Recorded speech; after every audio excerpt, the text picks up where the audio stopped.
Jobsworth, Season 1, Episode 11, Evolving Expectations.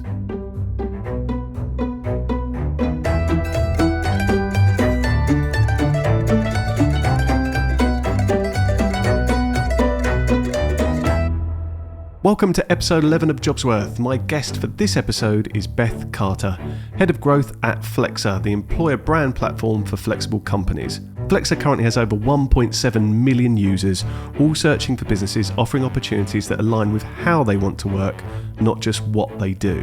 Flexa already boasts some pretty impressive clients that have chosen to endure the rigorous process of becoming flexified, something we'll look at in closer detail later on, and showcase the environments they're able to offer to prospective employees with filters ranging from dog-friendly offices, compressed hours, remote-first setups, and work-from-anywhere schemes.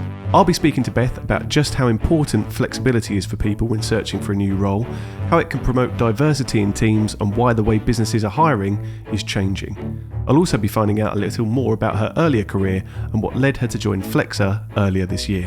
So without further ado, let me introduce you to one of a small army of people at Flexa on a mission to showcase the organisations that really are walking the walk when it comes to offering flexible working. Beth Carter. Beth, thank you so much for coming on. Really appreciate you taking the time. Of course, nice to be here. I don't know if you've listened, and I won't hold it against you if you haven't. I don't know if you've listened to any of the previous episodes I've done, but there is an opening tradition on this podcast. And I always start with a question. When you were younger, what did you want to be when you grew up? It's slightly embarrassing because I wanted to be a dog historian. Wow, that's a curveball. and by that, I mean a dog that was a historian, not somebody who studied dog history. Okay, that is more of a curveball than the initial statement. You're going to have to explain that a little further for anyone listening, Beth. I can also give you a sensible answer, but there was a TV show when I was a kid called Wishbone, which was you basically followed this little dog back through history and got to go on trips with him. And so I wanted to be a dog historian for a long time. But then more relevant, I think I really wanted to be in business. There was something that I'd either seen in family. I mean, both of my parents are teachers, but extended family who worked in sort of this kind of obscure concept of business that looked really glamorous and cool. And I had these ideas of myself like working in a massive corporate office and wearing a pencil skirt and getting dressed up for work every day that was really appealing to me as a teenager. And I did that for about 3 months and realised it was not for me whatsoever. And that squashed that dream in an internship. But yeah, it was so appealing to me as a teenager. I really don't know why. Okay, so we've got one quite traditional answer, and we've got one that I obviously have never heard before. So a dog historian, I generally thought we were about to talk about someone that studies history of dogs, but you wanted to be a dog who was a historian. So I think we'll stick with that answer. I might cut the other one out, Beth. I think the point you make about this impression that you had of what the working in business might feel like or the reality of that experience might be is something that's come up a lot on this podcast when I'm speaking to people. You've got all these influences around you, and it's only by doing it do you realise that the reality is not something that aligns with your goals or ambitions or you're particularly inspired by. What did you do, if you don't mind me asking? So it was an internship, did you say? Yeah, I did a sales internship at a massive FMCG company. And there were a couple of things that put me off. Both actually were interactions with other people. So the first one was, I was doing archaeology and anthropology at university. Didn't have business studies. I didn't have that kind of skill set at all. And I went to learn that. And we were sat in this massive sales meeting. The whole floor is in this meeting. We have all these presentations, forecasts and P&Ls and all this stuff. And I sat there absolutely clueless, not knowing a thing that was going on. And I didn't say anything in the meeting because I was probably 18 or 19. It's quite intimidating. And we came out of the meeting and I asked one of the grads who was sort of 2 or 3 years into the grad program. It was one of these big companies that had a traditional grad program. And I asked him, Is there any way that you could spend 15, 20 minutes with me now? I'd really love to go over all of the numbers and the spreadsheets that we looked at in the meeting, because I didn't really understand it, and I'd like to. And he laughed and looked at the other people that he was with and turned back to me and said, "Never admit you don't understand the numbers." And I was like, first of all, this is how the financial crisis happened. Secondly, like, what a horrific thing to say to somebody who's, and at the time I didn't realize it. It was only afterwards when I spoke to, my cousins and my aunts and people who I really respect, who, were a bit older than me and had more experience. And they said, absolutely do not listen to them. Always ask questions. Like, it's really important that you don't lose that. And I found that attitude really off-putting. And the other thing that I found off-putting was I ran out of work one day. I'd kind of finished all the things that I was given to do, which was really boring stuff, to be honest. Like workout discounting and, kind of stuff that I'm not a salesperson at all. Right. And I asked for more work, again, from another person, a few kind of years more senior than me in the grad team. And she said, the trick isn't to be busy, it's to look like you've got a lot to do. And I was what kind of an environment is this? And, I am also, massively tarring the entire corporate world with that one experience. And I probably should give it another go at some point in my career. But I was so excited about going into that world, and I thought that I would learn loads. And actually what I was faced with was a very hierarchical, very traditional structure that had so many problems, where people looked busy instead of actually did impactful work. And I realized that none of that worked for me, and very quickly found myself in the startup world after that. Well, I think as first initial experiences go, if anything's going to put you off the traditional corporate world or traditional way of working, that's going to be it. That is a perfect example of a toxic environment that you're being told by people at both ends of the spectrum earlier on, sort of that grad level resource, don't admit that you don't know anything. And then at the other end of it, look like you're always busy even though you're not busy. These are two complete red flags. In my opinion, and obviously it sounds like in yours too, completely understandable. So that was your first experience in the corporate world. I was looking back for your LinkedIn profile. I'm so glad that most of my guests are on LinkedIn because it helps with the research. And it seems like growth played a big part in your remit and responsibilities and all of your roles from about 2018. So can you tell us a bit about how you moved into your first head of growth role, and then bring us up to how you came to join Flexa? If you can give us a potted history, bring us up to date. Yeah, definitely. Well, it kind of started with, so I ran a business just out of university with a friend. And that is such a great learning experience because you kind of have to do absolutely everything. And so I had a couple of years of experience of trying to get a business off the ground and figuring out everything under the sun that goes with that. And when I left there, I kind of thought, I'll take a bit of time off, and I got recommended to do some consulting for a company called Go Squared with a really great founder called James Gill. And I went in to help them with content marketing.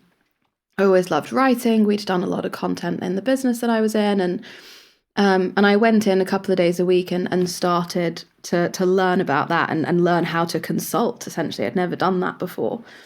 And I really, really enjoyed it. I liked working in small teams, and I liked working with startups, and I picked up a few other contracts, mainly doing content marketing.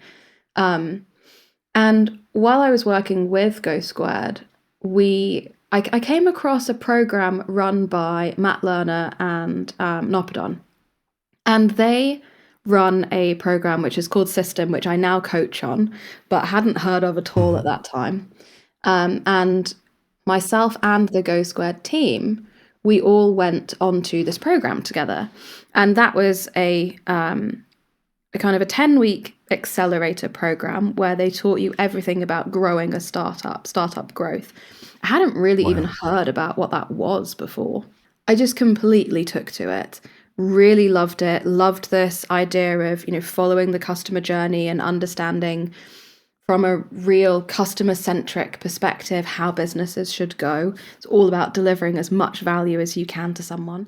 Growing revenue is very easy if you're offering someone value. Taking money from someone's actually the easy part. It's delivering them something of value that's difficult. True. And so I really got into this, and I stayed and I worked with Go Squared for a couple of years after that, and moved into this head of growth role, which was quite lucky timing, I think, because there weren't many people around doing growth at that time. It was still this like very Silicon Valley venture capital kind of thing. And now it's becoming a bit more common, although I would say that a lot of people still don't understand what growth as a function is. Could you then, Beth, just to interject really quickly, give people a better description of what that growth role is? Because I have got that down as a question, and I don't know if you can give that as a concise answer. I'm sure it's broad and varied, and when you see head of growth, God, there's so many things that come to mind, but can you give us more insight? Yeah, definitely. So there's lots of different types of heads of growth, right? Like I really specialize in fairly early stages of a company. So from first idea through to sort of Series A, you will get heads of growth that are specializing in Series D companies, which is a very, very different situation, very large companies. But for me and what I do, my role is really to go into a business and tie everything together and look at how silos have been created where marketing are doing something over here, but they're not talking to product and they're not talking to sales. And you get all of this disjointed happening in the middle of it. And that's really difficult for startups because your only job as a startup is to move and build as quickly as possible and learn as much as you possibly can about your customers and how you deliver them value. That's really what I'm there to do. So it's a combination of marketing, of product, of commercial thinking, of data, and knitting the entire business around common objectives of, if we look at our business, which are the bits that are the most painful, that aren't growing in the way we want them to be, and how do we dig down into them and make it move? There's this concept, I'm going to mispronounce it, but the Pareto principle, which is that 80% of your results will come from 20% of the things that you choose to do. And when I go into a business, I am sort of ruthlessly looking for that 20% so that we can focus our limited resource and limited time into the right place. So in a given week, I might be interviewing customers, I might be running product experiments, marketing experiments, I could be writing content, I could be doing paid ads. There's a whole remit of things. And that's why I really love it, because from what I've done so far, it's the closest thing to being a founder of a business without actually having to found the company, because you get to kind of put yourself in all of the different nooks and crannies. And I'm quite a nosy person naturally. I like knowing things. I like learning and sort of knowing what's going on everywhere. And so it's perfect. I get to go and dig in to all these bits that don't look like they're part of my remit, but actually they could be.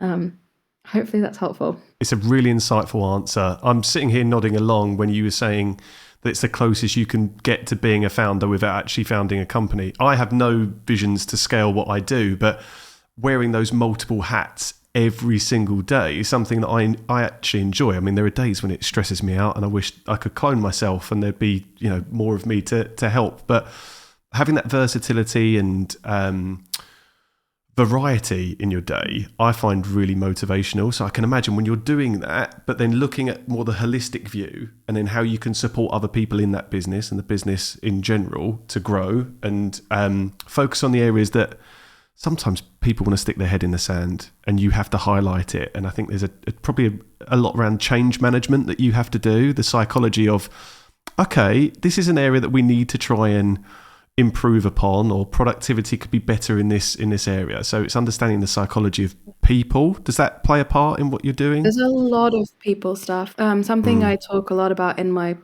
coaching. So I coach on System, the growth program I mentioned earlier, and something I've said multiple times to the other coaches is, most businesses that come to us have the same kind of technical problems, right? They've got a top of funnel problem, middle of funnel, bottom of funnel, retention, like not enough traffic or not enough conversions. So the technical problems are all very, very similar.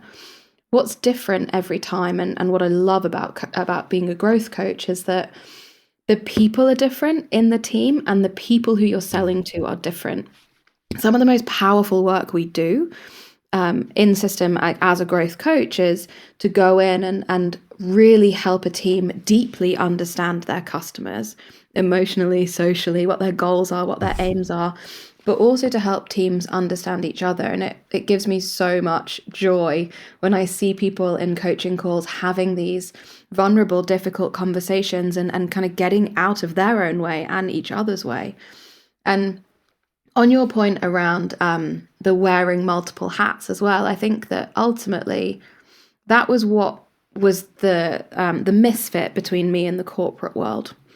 And I think that it's something that people who are, making that decision of, small businesses, startups, corporations, don't think about enough. And in a massive enterprise, your role gets narrower and narrower, because there's 10,000 of you, and everybody has a very specific piece of the puzzle to do. That suits some people, and if that's the kind of person that you are, amazing, go for that. Go and become a really detailed individual contributor who absolutely knows everything there is to know about that one area. That's just not who I am or how my brain works. I don't have that focus. I don't have that that depth of analytical brain to want to get that tight into the details. I prefer being able to have a wider view and jumping between lots of different things. And that has been such a shaper of my career, if not only just as a head of growth, but also when I'm investing or when I'm coaching. A lot of it is about exposing myself to as many different things as possible. It's a really good point, and a big part of this podcast is about trying to inspire people, maybe educate people on what they could be doing, what options are available to them. And I think for a lot of people at earlier part in their career, we're all driven in a way to aim for what you did, which is the corporate world. It's changed a lot now. I think so many different doors have opened to people, but I still don't think for people at college, maybe once you get to university, there's a lot of people banging the drum for startups. It still feels like this very new wave school of thought. To go into a startup, there's too much risk associated with it. Well, we've all seen, especially if the pandemic highlighted anything, there's risk associated in any industry of companies of any size. So it's a really good point you make, Beth, and thank you. I know I took you off on a complete tangent there, but it's really good to shine a light on that for anyone that's listening that is really considering what they want to do next. I work with a lot of grads, and the conversation is always, the thought of a startup or a scaling business is just too risky. I'm probably looking for a bit more stability. Well, you only need to take a look at the papers every weekend to see how much risk is out there in more established organisations. So it's a really good point that you've made. So thank you for that. I'm going to bring you back to the point that you made about 10 minutes ago now, so I'm sorry, where you said about moving into that head of growth role, that from a timing perspective, that was a kind of, again, a newer type of position out there. So let's get back onto the chronology, if that's okay, of where you were then and back to that Flexa road. Yeah, so then I was working as a sort of consulting head of growth. So it wasn't full-time anywhere. I was doing kind of 2 days a week, one place, 2 days another. And I got offered a full-time role at an investment platform called Tillit. And Felicia, the founder, still a really good friend of mine. She's brilliant, very, very determined and intelligent. And I really rate her a lot. I rate her very highly. And she heard about me through the course that I teach on. And we went for coffee or lunch, I don't remember. And she asked if I would consider going and working with them for a bit. So that was the first sort of 5-day-a-week head of growth role that I had, which was really interesting to do. And I ultimately left there to join Flexa for a few reasons. I was invested in Flexa as an investor, so that was a real pull, and I also struggled with the regulation of the finance industry. I think working in finance made me realize that I'm a bit of a do stuff and ask for forgiveness later kind of person, which just does not work in the world of finance. And I found that quite hard to do my best work in that kind of a situation, no matter how hard Felicia tried to give me as much free rein as she could. And she did a very good job of that. But there's always going to be that, as there should be in finance, compliance need that, again, just didn't work with my brain. I'd been an investor in Flexa for couple of years by this point. This is kind of back earlier this year. And I was actually helping the founders find a head of growth. They were talking to different people, looking at, is it someone with a marketing background? Is it someone with a growth background? Who are we looking for? We'd had lots of conversations about it.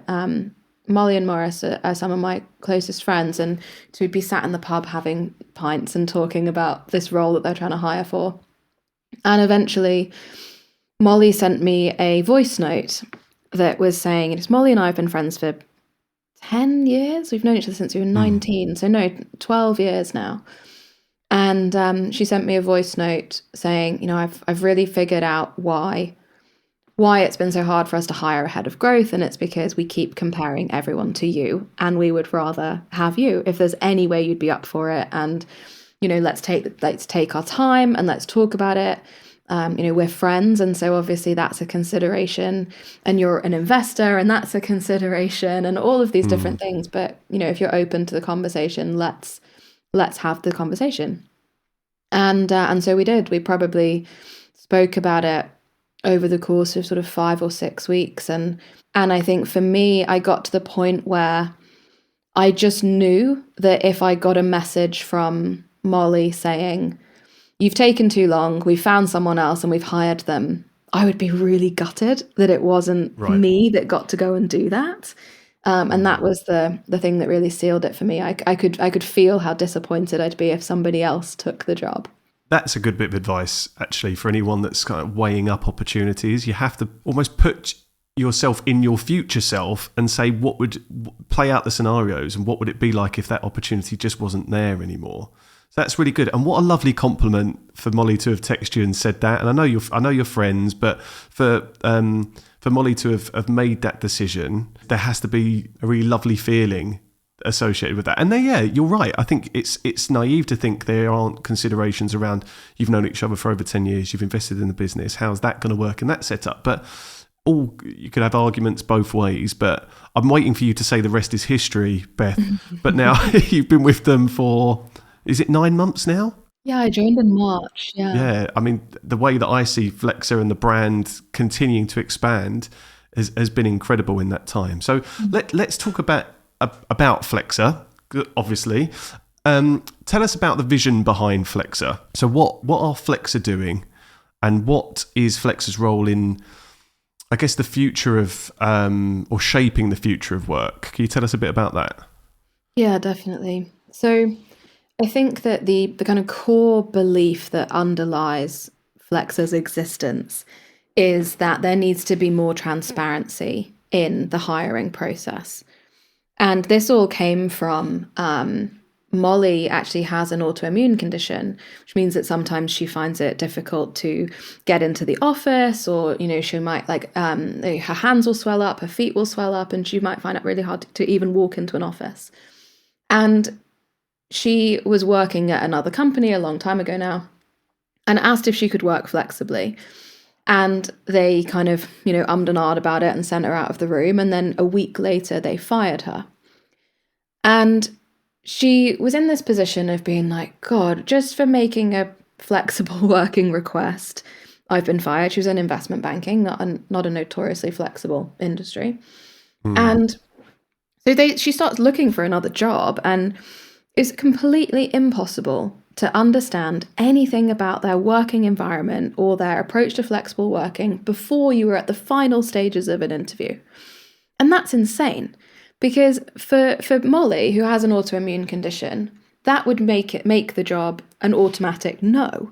But the fact that she has to go through 3 stages of a process, or in some cases, people who are accepting jobs and then on the first day of their work having to make flexible working requests, it just makes no sense. And so at the very beginning, there was this belief that It's insane that you cannot find a company to work for based on how you want to work, not just because of your lifestyle choices or lifestyle needs, but also because of, you know when you're most productive, or you know how you can do your best work. And that was impossible to do. And so Molly, Morris, and Tim, the three co-founders, kind of set off on this mission to really extend the hiring process upwards. So if you think about a marketing funnel, right? You've got kind of brand awareness, and then top of funnel, people are kind of coming a bit closer towards you all the way through to buying a product. Hiring has become very similar to that. So right at the top of your funnel, your hiring funnel, you've got brand awareness, employer branding, which is actually where you really set the stage for the lower down tiers, right? You can't hire diverse people if you're not being noticed by them at the top of the funnel. It's completely impossible. It just doesn't work like that. Yep. So on Flexa, we have all of these companies who come in and they get verified, which is a really important part of it, because the other issue, and LinkedIn have some stats on this that I'm not even going to try and guess because I'm going to get them wrong, but there was a remarkable number of companies and roles advertising remote or flexible that weren't actually true to that in the end. And so you've got candidates really struggling with this. They don't know who to trust. They end up in these situations they don't want to be in. It's a horrible candidate experience. And on the other side, you've got companies who are doing really good work in this space. They have great flexible policies. They really care about their employees and want to be progressive here, but there's nowhere for them to talk about that. And so we really bring these two groups together, and through the verification process, which is such an important part of what Flexa does, we're able to really build that trust with candidates. So they know that not only have the hiring team or the talent team or the founder of the company said, we work 3 days a week at home, and this is the kind of culture we have, and we have these benefits, but it's also been verified by a statistically significant proportion of their current employees, which is really important because all other platforms where you have the opportunity to get insight from employees are really old news. There's a lot of people on there. So like Glassdoor's the big one, right? There's a lot of people on Glassdoor who are, they worked at this company 6 years ago, and they're just a bit pissed off. They've just got, let go or fired, and they're writing a ranty review. Or they've just been hired a week ago, and someone's gone, oh, go on, write us a review. And it's this, and you can't trust it. Whereas for us, because companies have to re-verify every year, the information is always up to date, and the candidates can trust that they know what environment they're going into. And that's important for everybody, but it's particularly important for people like parents or people with disabilities and conditions, people who are diverse in lots of different ways. You find that the statistics are, I think it's 86% of the general kind of knowledge working population want some form of flexible working. If you cut that data and start looking at women, for example, that statistic goes up to 96%.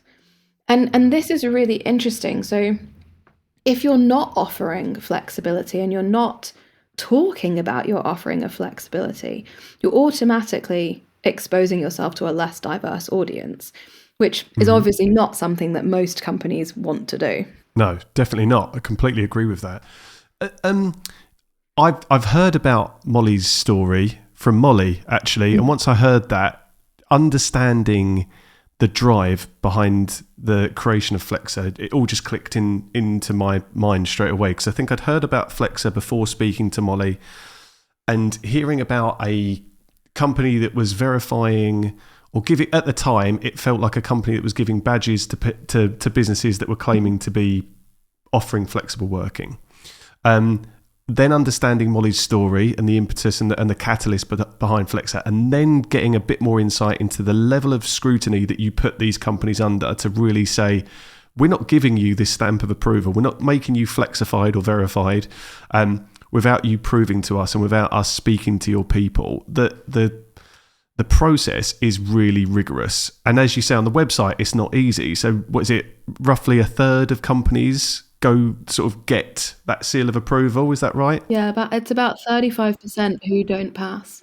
Right. Okay. Wow. So can you talk to me a little bit more then about the process? So if a company are thinking about registering with Flexa and want to start showcasing the flexibility they can offer people, they'll reach out to you, and then what is the process from that point? Yeah, so it's normally started off by a TA person or someone in HR, somebody in the people team. That's normally what the kind of person that comes in. So they've got all of this information. And what they will do is they will come in and they will take the employer quiz. So on behalf of the company. And we ask them about kind of 6 key areas at the moment. And there are some kind of additional aspects that we then ask in the employee side as well. So we ask about location, hours, benefits, work-life balance, role modeling, which is a really interesting one, and autonomy. And by asking a series of quantitative questions, we get an initial flex score. That then gives them a kind of, stage 1. But to get flexified, they have to send out the employee survey. So, a large amount of their employees, changes for each company size because it has to just hit our statistically significant marker. But we'll have a group of employees then take a slightly different survey. And by this point, we have millions of data points that we can benchmark against, that we can use to back this up. And some very clever stuff goes on in the back end, which you'd have to talk to someone technical about, not me. And we match up those employee answers with the employer scores and figure out a way to give them a really truly verified double-sided flex score. It's much more trusted than just your company saying, this is what we do. It's much more trustworthy. And so I think the two that are really interesting, so kind of location, hours, benefits, work-life balance, everyone really knows what that means. The two that I think are really interesting that have come out of our years of research into flexible working, both from how does it help companies and employers, but also how does it benefit candidates and people that work for you, is role modeling and autonomy. And so what we've found is that, and this is why you'll see why the employee side of it is so important, is on the role modeling one, it's all well and good for me to say, yeah, sure, people can leave by 4:30 if they want to. Like, I can say that. I can have that written in a policy. It can be printed out on the office wall. But if none of the senior leadership team and none of the managers actually do that, nobody else does.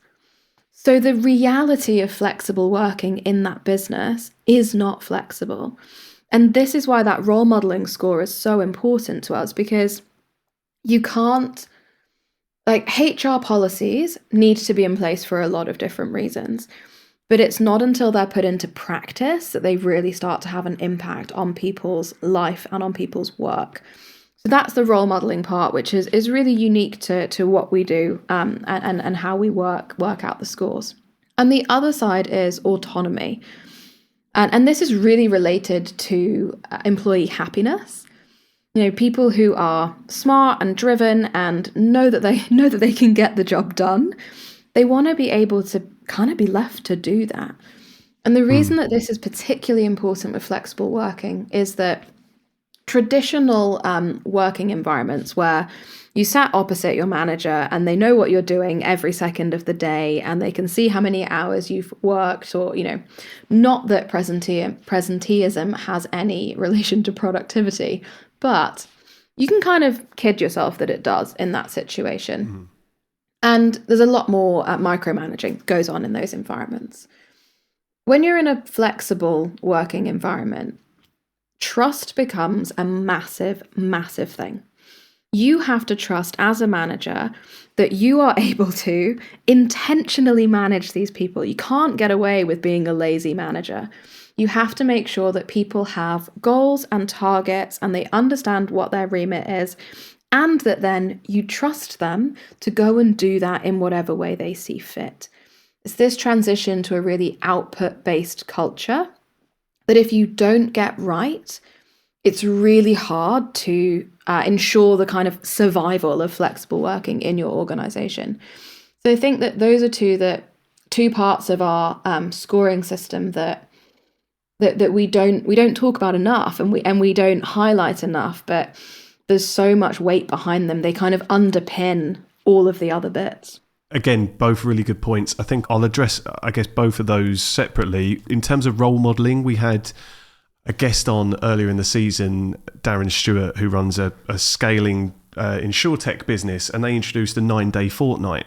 And he found post-implementation that unless he and his other founder actually took that every other Friday off, the team weren't doing it, or almost thought they were being hoodwinked to say, exactly. Yeah, all right, well, it's there for you to use, but it's up to you if you want to use it. So he and his founder had to start doing it themselves. And we talk a lot about how you act as a role model for your people, and it's so important in flexibility. And now they've been doing it just over 2 years.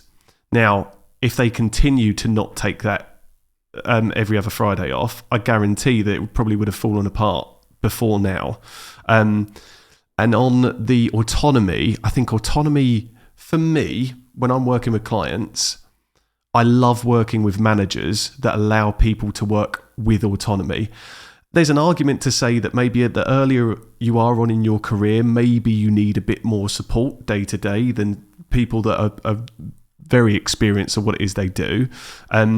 But the best companies I work for allow their people to work with autonomy, whether you're in the office or not. Just because you can be seen by your manager doesn't make a huge amount of difference. But I think that's an underrated element that people don't usually consider until they've had the experience of 3 to 6 months working with a business, and then you can say, oh, I'm left to my own devices and it works well. But actually being able to filter or assess a company based on that, I think, is really important. So that's great. How did you come to assign role modelling?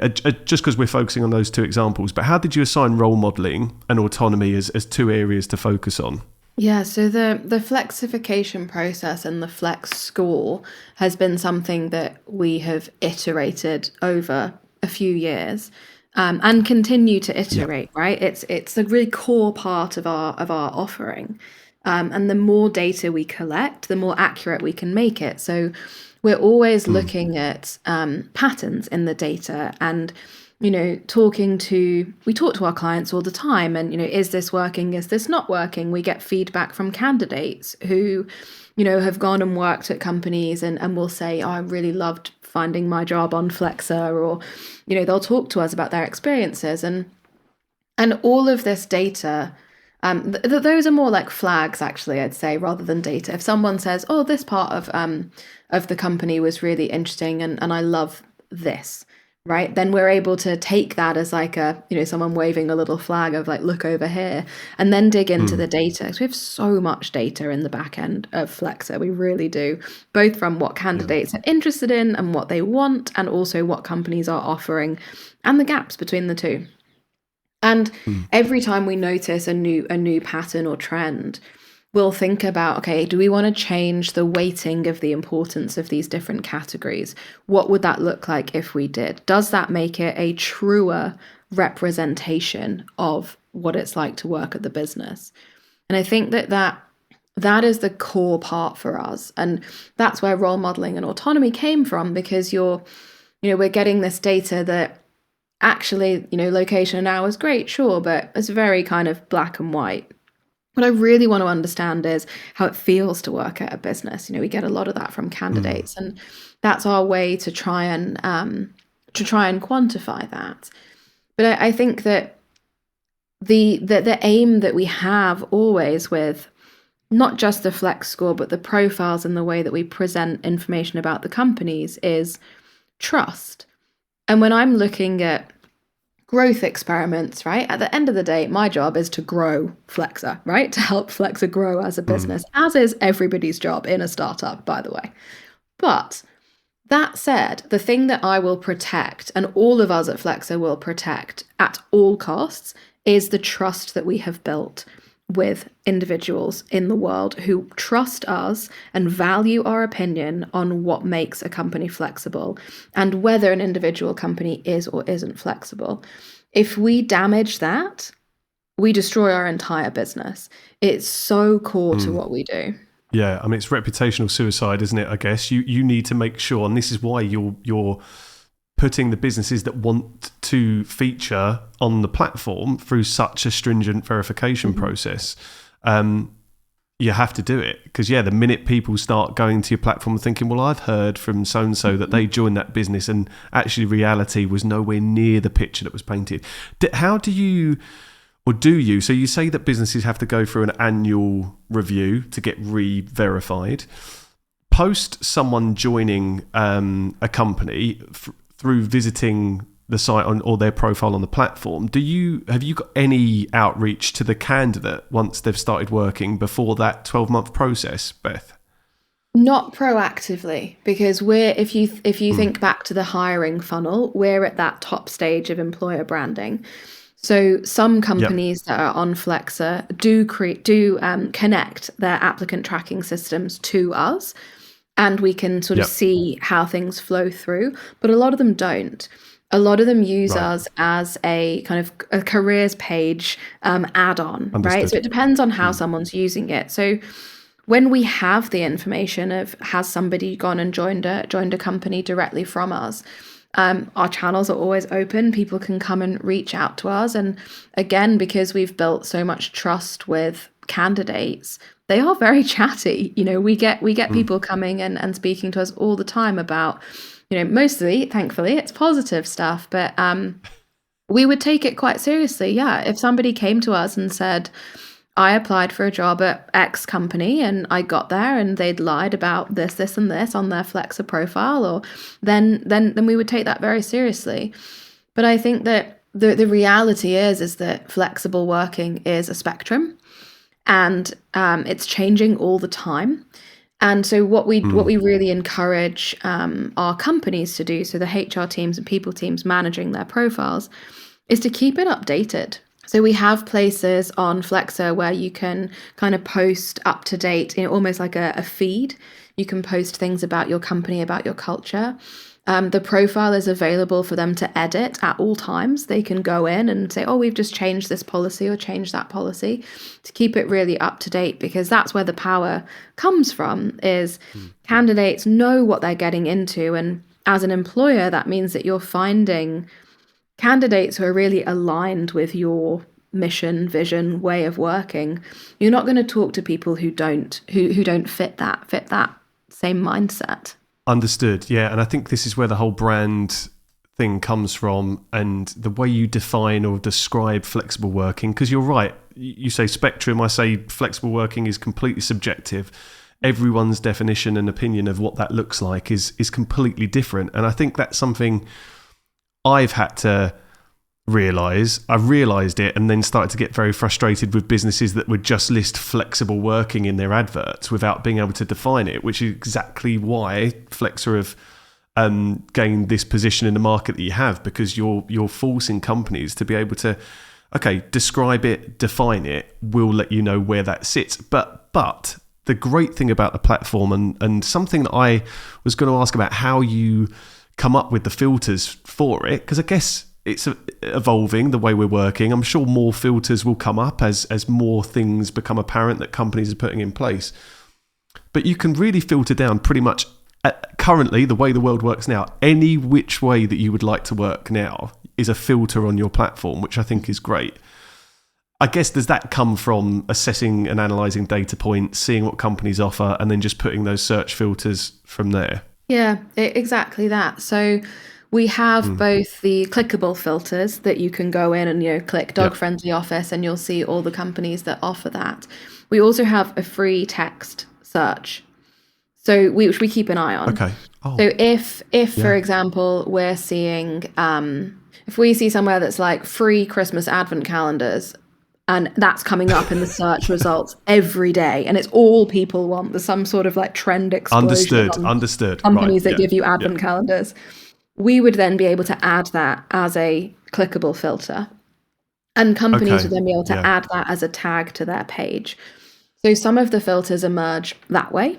They come from a very popular search text. And some of them come from all of the research and time that our team spends in this world of, following trends and understanding the world of flexible work and, attending conferences and panels and reading the latest research on flexible working. And we'll notice a trend and add that as a filter and see what happens, right? Because we'll also take one off if no one uses it. There's no point having it clogging up the screen if it doesn't become popular. But that's really where that comes from. And like you said, we're constantly trying to make sure that people are able to find what they're looking for. And one of the things that we find candidates really love is we have a candidate quiz. So they can go in and select different things about their lifestyle. And at the end of that, we say, okay, well, based on the information that you've told us, these are the filters that we recommend for you. And here are all of the companies that match that working environment that we think from the information you've given us, you will thrive in. So that's another really interesting way that candidates can discover companies.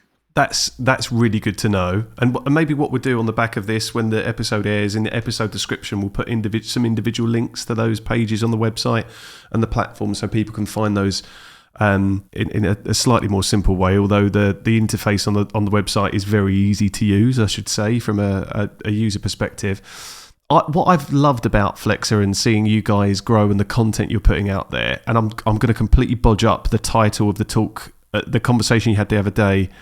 But it was about periods, and the reason I bring this up, a couple of weeks ago, I spoke to a hormonal cycle optimization coach that was talking about the differences during the course of a month for people that have periods and how that affects productivity, well-being, and a whole host of factors. And maybe if we said 2 years ago, there's no way those conversations would be as common as they are now. And there's probably definitely no way that what is essentially a platform where people are showcasing their businesses, they're not going to be talking about it. Same as menopause policies. No one was going to be talking about menopause support policies or anything around hormonal cycle optimization as a flexible benefit beforehand. Yeah. So we're now in a much more open, conversations are just much more easy to access now, I think. So what the content you're putting out there really shows that you give a shit. And that's nice to see, especially around what Molly does with employee value proposition, which is a huge, it really resonates with me because of the consulting work I do around EVP as well. But it's been brilliant to see. So the trust that you're building as a brand, I think a lot of that comes from the fact that you are showing yourselves as real credible voices in this whole space. It was really interesting, the webinar we did this week on creating a period conscious workplace, we called it. That was the title that I couldn't think of. Sorry, Beth. Don't worry. It was amazing to me that actually, there was such a great response on LinkedIn when we were talking about the webinar and promoting it. And, we had more than 100 people coming live and to stick with us for a whole hour to listen to a webinar, which is huge in terms of webinar numbers. And it was really interesting to me that the conversation in the comments, in the chat while we were doing it, and a lot of people really wanting this to be more of a topic. And we also I did a webinar a few weeks ago with Aliva, who specialize in kind of mental health at work, and something that I think about a lot when we talk about these topics is the change to the role of working in HR and people teams in the last few years. We've gone from, as a culture, thinking of HR people as, I mean, you've seen The Office, right? You got Toby in the corner of the office, who everyone's like, whoa, HR. You know, that's the stereotype 5 years ago, 10 years ago of HR people, is they're there to hire and fire and tell you that you're not getting a pay rise.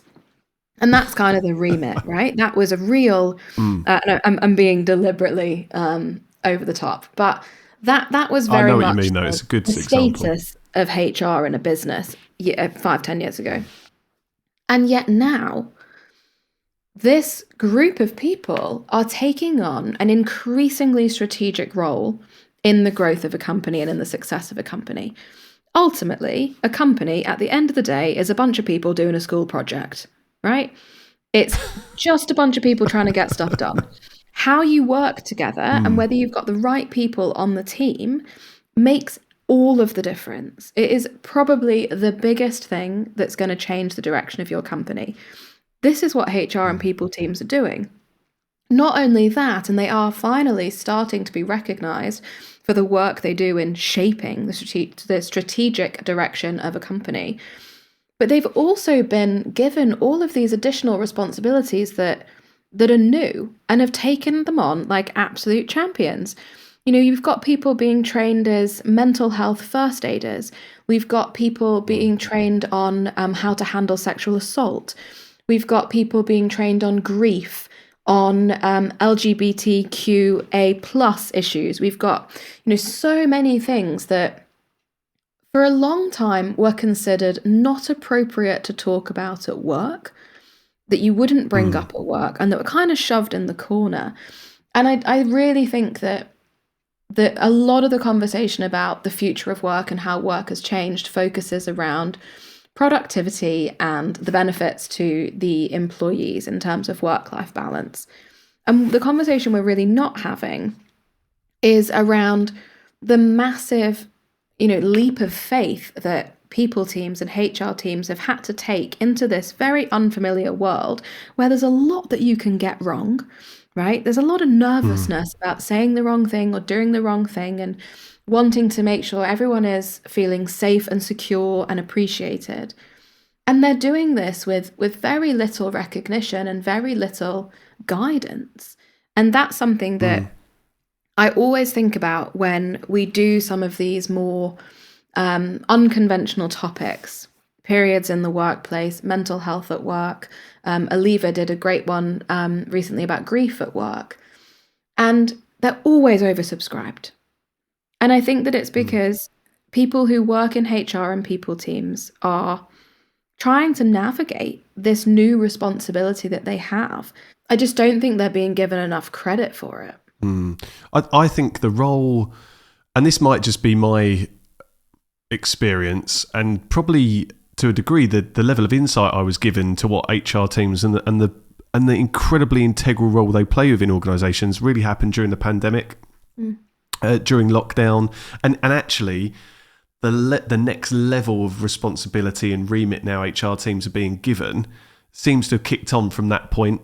And maybe that's just me not having enough exposure, but I was having conversations with very honest and very transparent chats with heads of people that were, you know, it was almost like counselling, and just to have a sounding board to say, John, I've not done this, but they care.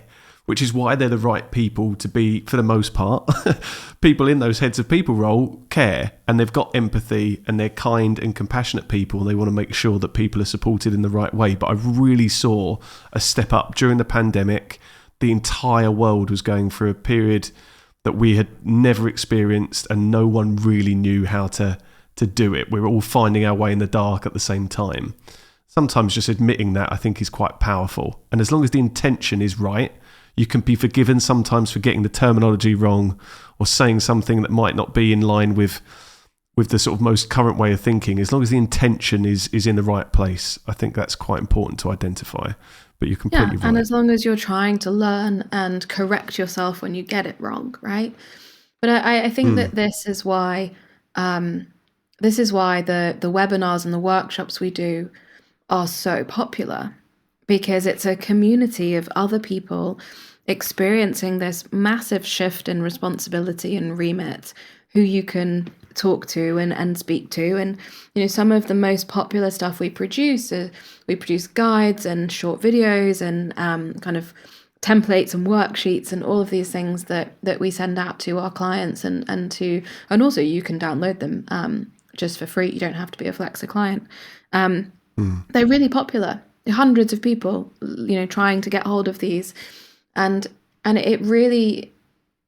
it's clear that people want more information and want things, podcasts like this and, videos like the ones we do, that people are really hungry for this information. Yeah, completely agree. Okay, so if a job seeker or someone looking for a new role has decided that flexibility is a key part of what they need, and they come across Flexa's website, all of the search fields are pretty much, as I said, from a user interface perspective, the usability of the site is really strong. If they find a company that is offering them, or they do the quiz and they find a range of companies that they would like to introduce themselves to, what's that process look like, Beth? Can you give us a bit of a look behind the scenes? So, okay, I find X company, they offer, I've got to say dog-friendly office. It sounds like I'm being glib, but I'm not, because that is a big deal for a lot of people post-pandemic as well.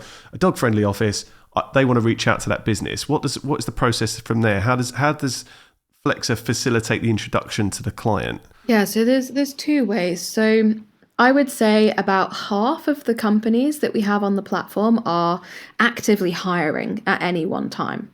Right? Only about 50% of them. The rest are there building their employer brand, representing themselves well. They're still live on the platform, but they might not have any open roles. So the first one is simple, right? You're on the profile, you're looking at them on Flexa and you're like, this company looks amazing. Oh, there's an open role. That looks like the right kind of thing for me. Click on it. You go to their systems, you apply. Very easy. Yep. However, another real shift that we've seen in the candidate market is this rise in passive searching. So I think we're much more accepting now that people don't stay in jobs for life, right? That most people will move to multiple different companies and through different careers. And I think a lot of us have a kind of dream list. There might be some companies that you really admire, that you really think are great, that you would love to work at one day. And it's the same on Flexa. So you go on and you find a company that you think, God, these are absolutely amazing. This is exactly the kind of place that I'd like to work. They're not hiring right now. Or even if they are hiring, I don't want to leave my current role in this immediate moment. So what you can do is you can save the company, not the job, the company, to your Flexa profile. And what that means is that whenever they do hire, you will get an email telling you. So you can save one company, you can save 50 companies. You'll obviously get more emails if you save 50 companies than if you save one. It really is up to the candidate, to the user. So I might go on and create my dream list of 12 companies. And that might mean that once a month, once every 6 weeks, I'll get an email that's like, oh, by the way, Multiverse is now hiring, or Huel are now hiring, TUI are hiring, whoever it is that you've kind of got your eye on. And then I can go through and look and make that application. So that's something that I really, really recommend to users, because you never, to candidates, you never know when something might really catch your eye.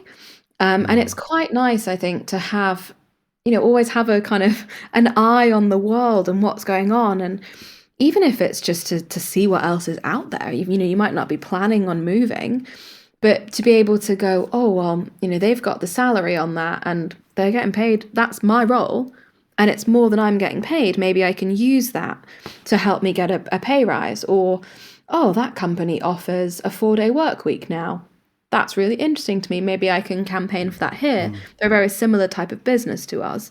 So there's kind of lots of ways that you could use that. Well, as a recruiter, Beth, you're probably not surprised to hear that I condone the message that you don't necessarily have to actively be looking to start putting the feelers out and just seeing what else is out there. Because often some of the conversations I have with candidates, they were never looking in the first place, and you present something compelling enough, all of a sudden that mindset shifts and they're making decisions that just so happen to be the best they've made from a career perspective. I mean, that's why I moved to Flexa, right? Right conversation at the right time. Yeah, exactly. Okay, so I've got 2 questions left. One is from me, and the other one is going to be the closing tradition, which I'll cover in a second. It's going to put you on the spot slightly, Beth, potentially. But what would you say to any company that is reluctant to go through that flexification process and join the Flexa platform? Yeah, so the biggest resistance that we hear from people we're speaking to is that they don't think they're ready, and I think that this kind of comes back to people being worried about getting things wrong. But what's amazing about flexible working is, it is a spectrum. Like I love going into the office. I go into our office 3 days a week, right? We don't have to. That's not part of my contract, but I just really enjoy it. So a hybrid company that had 3 days a week in the office would not put me off as a candidate at all. And there are lots of people for whom hybrid is what they want. So we'll get companies who say, we're not ready because, there's so much more we want to do. Or, we're not ready because we're still finalizing the policies, or we're about to do a 6-month EVP project, or whatever it is that they think they have to wait for to be able to be ready to get flexified. But actually, the amazing thing about the way that our process works is that it gives you really good data across the time, right? If you start tomorrow and say, okay, as we are now, what kind of a score do we get? What kind of responses do we get from our employees? Because you get all of that data and feedback as a client. In a year's time, how has that changed with all of this work that we're doing? And I'd argue that actually before you do a big project is probably a great time to start getting benchmarked. Because even if all you do is go through the first part of the quiz, which anyone can do for free online, even if you just do that and get your kind of stage 1 unverified score, that's still a great benchmark for you to then come and retest against in 6 months, in a year's time. Good point. So that's a really helpful piece of data. And that I think is a real fear that I hear from companies. And the other side of it is companies who are a bit worried about having to, it's the same thing about it being a spectrum again, having to implement every single thing in flexible working, right? And we can't afford to do that. And this isn't going to work because of the type of business we are. But you don't have to go from 5 days in the office, and this is more about your internal flexibility rather than the Flexa platform. But you don't have to go from nothing to everything. You can say, you know what? July and August, we're going to do summer hours and we're going to test it.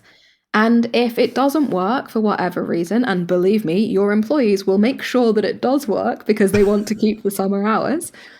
But if it doesn't work, you can say, this is how we were going to measure it. This was the data we collected. It didn't hit the thresholds we set out.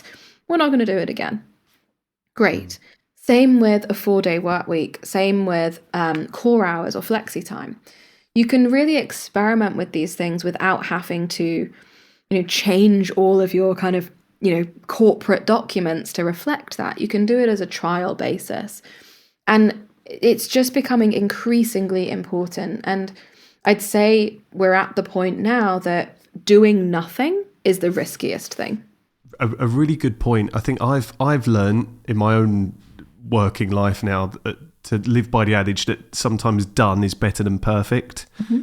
Getting something across the line. And it's experimentation. This is all the sort of biggest people experiment that we've seen that's happened for a good number of decades now. So we're all trying to find the right fit and the right balance. But using Flexa from a benchmarking perspective is a really good way of utilising the power of the platform. And you're completely right. From the EVP consulting work I do, if you're starting something like this, give yourself a score where you are now and assess it in 12 months and just see if the work you're doing is actually getting the return on the investment that you're putting in. It's great. So really what you're saying, if there is a company reluctant to get on the Flexa platform, they shouldn't be. It seems like there's a stage that anyone can get involved. Exactly. And even if you go on and you don't hit our threshold, right? Say you are one of those 35% of companies that we say, sorry, but you're not flexible enough to be on the platform. That doesn't mean that's the end of the road. We get a lot of companies who are, kind of, if you're scoring a 0, maybe it's a long way off for you, but we get companies who are sort of close but not quite there. And they'll reach out to us and ask for advice. And we're able to say, like, this is why you didn't meet the threshold, because we've compared what you offer to what candidates want, and you don't hit the mark. But if you did these 3 things, then maybe you would have a go at that and come back and see. And even in those situations, it gives you a bit of an audit, a bit of a kind of areas to improve on, which can be really helpful for teams. Yeah, definitely. And I think one point I'll make before I get onto the final question, Beth, and it's something that a lot of people at Flexa, I think, put on their content, is flexibility doesn't equal remote working. And I think that's what a lot of businesses that are either reluctant or, as you say, too early on in the process of putting those remote policies in place, they put off maybe joining a platform like Flexa or Flexa for that reason. But flexibility doesn't mean remote working. What you could be doing as a business is just taking the time to define what your way of working looks like. And it may resonate with someone because it is a spectrum, it is subjective. So go through the process with Flexa, give yourself a starting point, and you may actually be surprised that what you're offering is far more flexible than you perceive it to be. So there's nothing to lose by doing it. That's the more usual way round. People are more flexible than they think they are. Yeah. Okay. Beth, thank you so much for your time. I do have a closing tradition. I feel really sorry for you that if you haven't listened to an episode, because now what you've got is the closing tradition.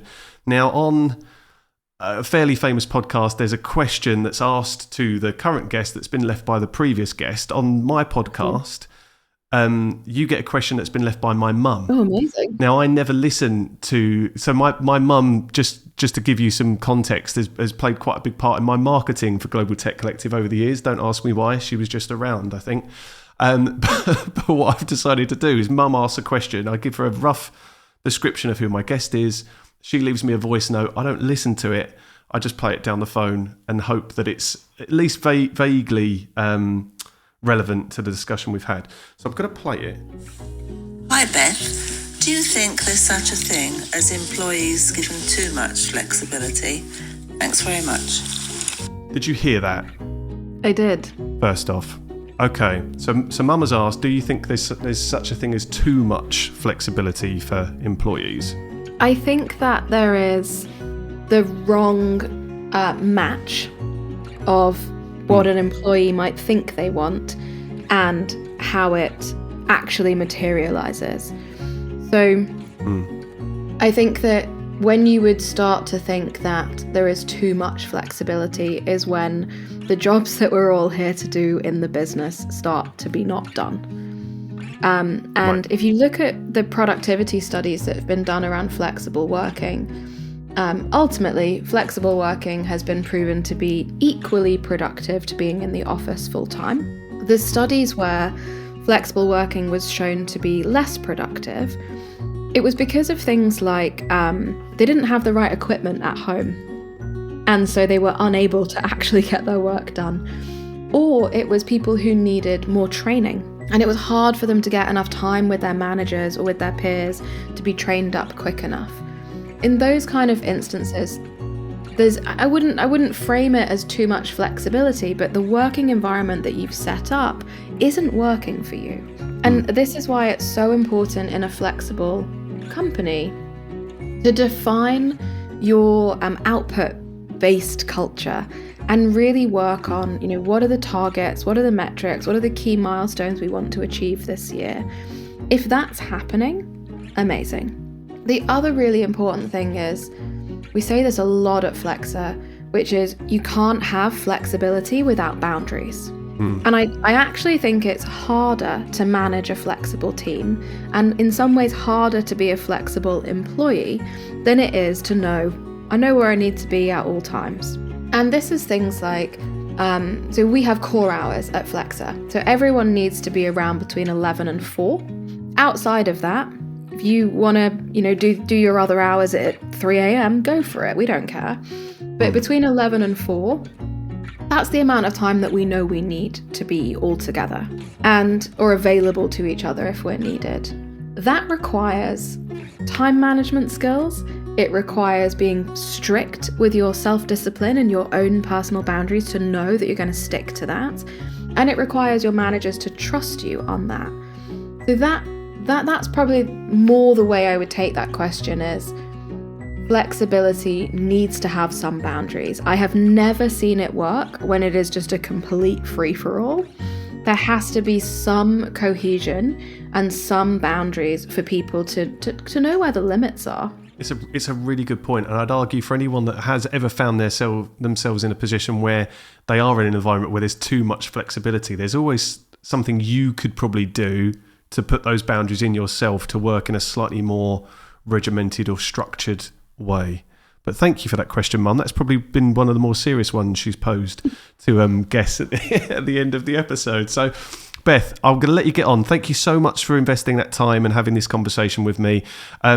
Just a sort of a parting shot and a call for action for any business working in any way, shape or form and offering environments for people to get on the Flexa platform and give yourself a start, even a benchmarking score to see how flexible you are deemed to be by the team at Flexa, and just start your journey, because I can echo the sentiment that Beth said. It's the businesses that aren't doing anything or aren't willing to showcase their flexibility that are really going to struggle both to attract people but also retain them when you've got so many other organisations doing so much more work in this space. So Beth, thank you so much for your time. I really appreciate it. My pleasure. It was nice to be here. Thank you. Thanks for listening to Jobsworth. If you enjoyed this episode, please feel free to like and subscribe. You can stay connected by following me on LinkedIn for more insights on the world of work, behind the scenes content and updates on upcoming episodes.